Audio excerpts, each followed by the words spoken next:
Hello and welcome to the Experiencing Love podcast. I'm your host, Philip Jocks, and I'm so glad that you're here. I'll be honest, this morning I did a little bit of a different routine, or I did things a little bit out of order, and I can confirm that it completely sent me out of whack.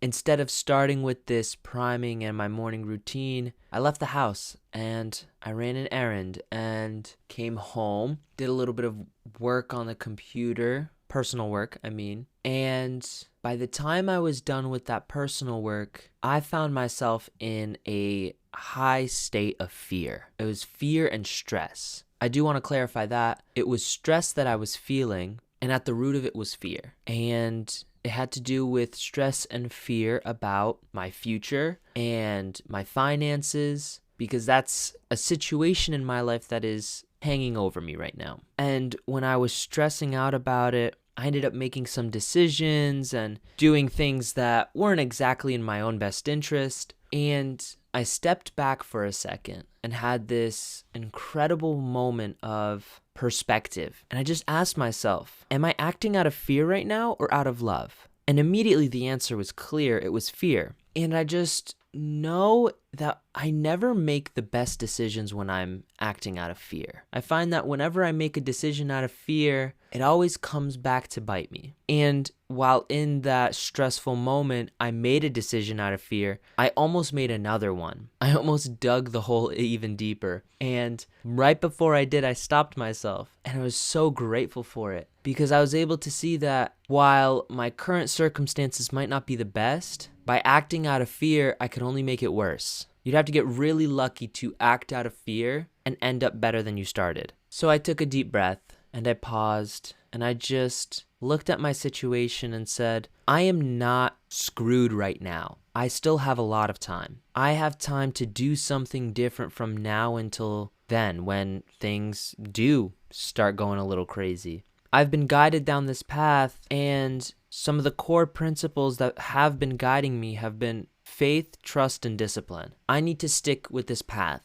There's no quitting. There is no going back to the way things were, because I know that if I go back to the way things were, if I return to a job that I wasn't happy at or find a new job that I'm not happy at, I would only be riddled with more stress, more guilt, and more pain, more than I'm feeling right now. So that's not an option. I need to stick with it and trust and believe that what's guiding me is guiding me down this path for a reason. Because one day I'm going to be talking about this type of moment, or honestly, I'll be talking about this specific moment as one of my come up stories. I just know it. I'll talk about the time that I was thousands of dollars in debt, running out of money, my bank account, $200 to my name, and shrinking, and sticking through this fear through to the end. Not acting on it, but embracing it and doing what I'm doing because I know what I'm doing is right. I have to stick through fear. I can't let it stop me or slow me down because that's what I've spent years doing. And if you always do what you've always done, you'll always get what you've always got. And I don't want what I've always got. I don't want that old life anymore. I made a decision to level up and do exactly what I had to do to level up. I know I'm going to continue leveling up every single time I prove to myself that I can. I'm going to be looking for that next level. I'm not at the point right now that I could hang with the big dogs like the mega millionaires and billionaires, but I do know that I am not going to be staying where I am. I know that there's many levels between me and them, and I know one day I'll be one of them. Maybe not so much in the way of material possessions, but in the way of impact. I want to be part of that group of people that is impacting millions of lives. That's what I'm being called to do. That's what I'm being called to create. I can promise you this, anybody who's ever made a great impact in the world, a great positive impact in the world, didn't do so primarily out of fear. They did it out of a vision. They knew they were being called for a reason, for a purpose, and they followed it. They followed it when everybody else said no. They made an impact on the world. Honestly, now that I say that out loud, that might even be said for the negative impacts of the world. I feel like if you just want to do anything big in this world, you have to have that vision and believe in it. And it all starts by who you are now.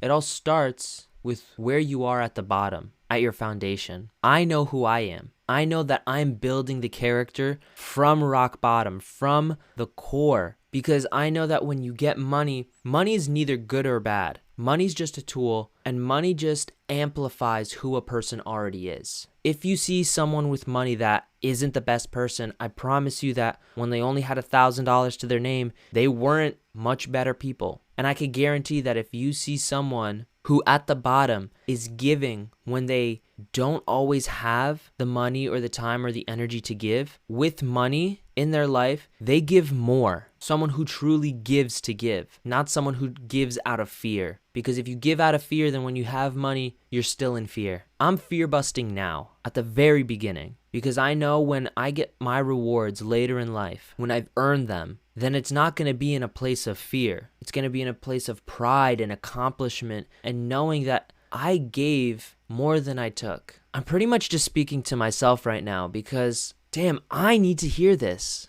Last night, I found myself defeated, laying on my kitchen floor. I took my slippers off, put them on the floor, and just put my head on top of them. And I spread out like a starfish and stared up at the ceiling, stared up at the lights, waiting for my water to boil because I wanted a cup of tea. And I just remember asking myself, I need to take a break. I've just been working myself too hard, that's all. And crazy enough, I almost did. And then this other voice chirped in my mind and said, that's what you've always done, Philip.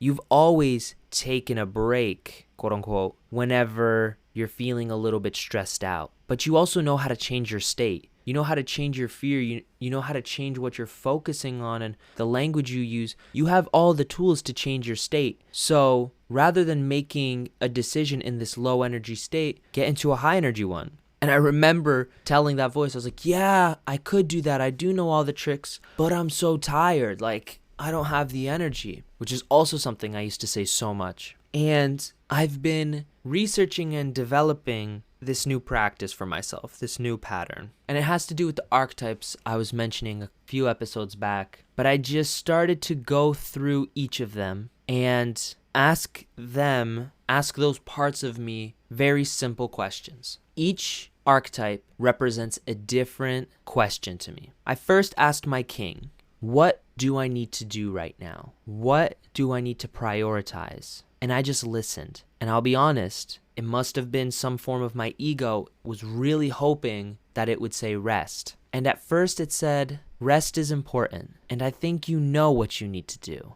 And I just responded with, yeah, I know I need to go do work. I know I need to do at least a little bit of work before the end of the night because today I didn't do much at all. And the king was just silent for a sec, waiting for me to keep going. And I said, and that feels just like a warrior answer, like just keep pushing forward. And I just don't have it. And I remembered that what's more important than what you do or how to do it, it's the why. And so I turn to my lover because my lover represents why. And I say, why is it important for me to go and do work right now? And my lover pauses for a moment and looks at me and says, because for every day that you wait to get started now, it's millions of people at the end of your life that you won't be able to impact. Your growth will be exponential. It'll be massive. And every day that you wait could literally be millions of lives at the end of your life that you don't get to help because your life will end. And one day, so will your impact. And when I heard that, well, let me tell you that could really light a fire under your ass if you're impact driven like I am. And I just remember going, okay, damn, I think you're onto something. I feel it now. Okay. I'm starting to smirk. Keep in mind, I'm still laying on the kitchen floor staring at the ceiling. And I go, okay, next step. I turn to my magician. My magician represents the question, how? Like, what's the next step? What do I have to do? The magician is all about taking in all this information from the outside world and your internal world and processing it and giving you the best step, the best next course of action. Because without the magician, you can list off 80 things on a to-do list, but only 20% of those things will actually get you 80% of the results. So I said, what do I need to do? Like, what's the thing that I need to do? And he just simply goes, you're going to get up, you're going to get that cup of tea, you're going to go upstairs, you're going to sit at your computer, and you're just going to replace these 4 values. Because replacing those 4 values will finish that page, which will finish that task, which will mean you finished your goal for the night. That's all you have to do. And I was like, I mean, I guess that is kind of simple. Like, damn. All right, this team's looking kind of sharp.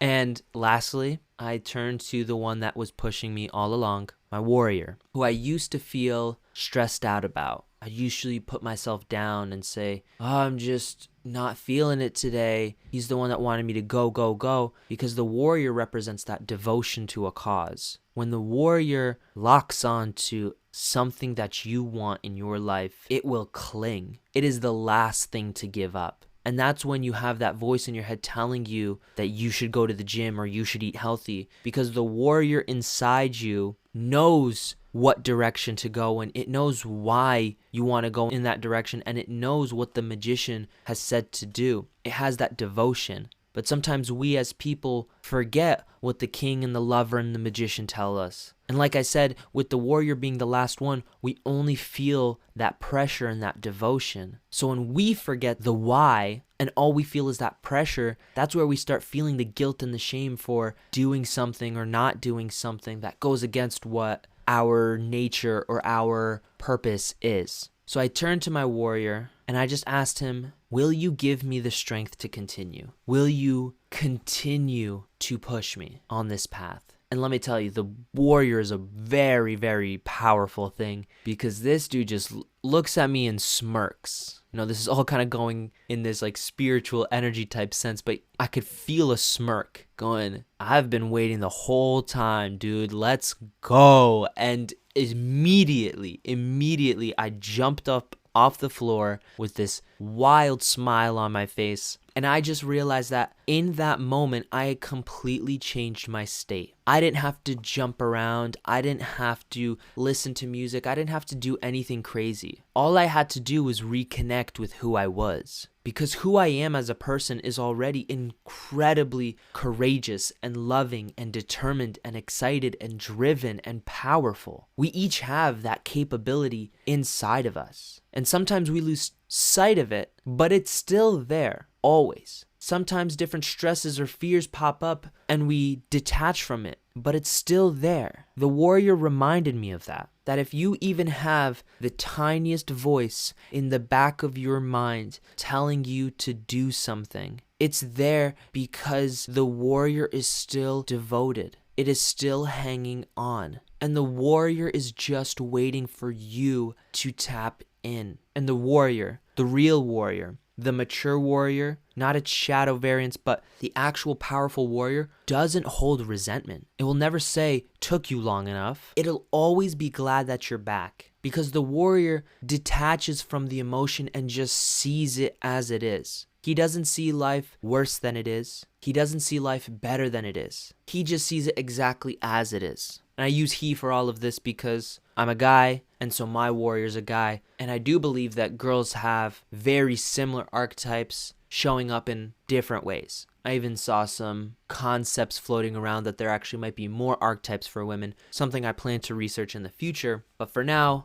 I'm just sticking with the king, the warrior, the magician, the lover for me, because that's what I plan to teach. Getting in touch with these 4 archetypes in a holistic sense feels like something I'm called to do, I'm drawn to do, and drawn to teach. It is no surprise, and it is no secret that there is a supreme lack of mature masculinity in the world today. Many of the rituals and processes that young men used to go through in order to ascend from their boy psychology to the man psychology are no longer in practice today. Many times you could go out into the world and find grown adults behaving like children. You hear common phrases like grow up, or didn't your parents ever teach you to X? And their answer is no, they never learned. And they are still children. They still have this boy psychology that is protecting them. They are protecting themselves. I want to bring back that tradition, bring back that ritual process of helping someone step into their masculinity. I want to start with the people around me. And by around me, I mean, my age. I'm only 22 years old,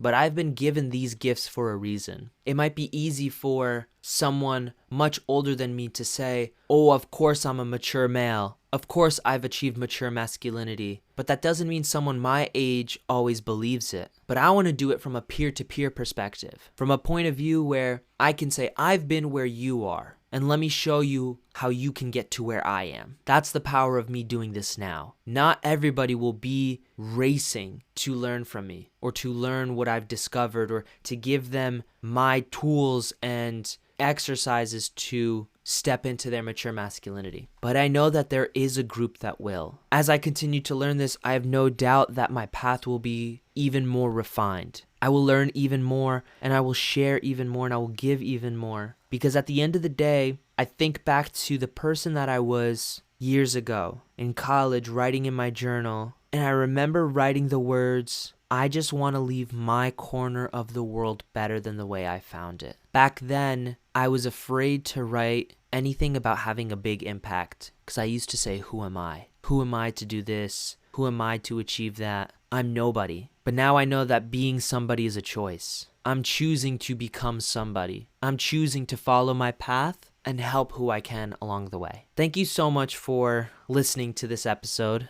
I'm sure it's a little longer than usual. And if you did listen to it all the way through, I'm especially grateful. I'm especially grateful because I know that you are a part of my journey. I am going to take this journey with strength, with pride, with maturity, and you get to be here along the way. You get to stop in whenever you feel like it, see how I'm doing, see the progress, and maybe one day we'll share a laugh talking about what episode 40 of the podcast was like years and years later. I truly hope that you have an incredible rest of your day. And from my bottom of my heart, I look forward to seeing you in the next one. I love you.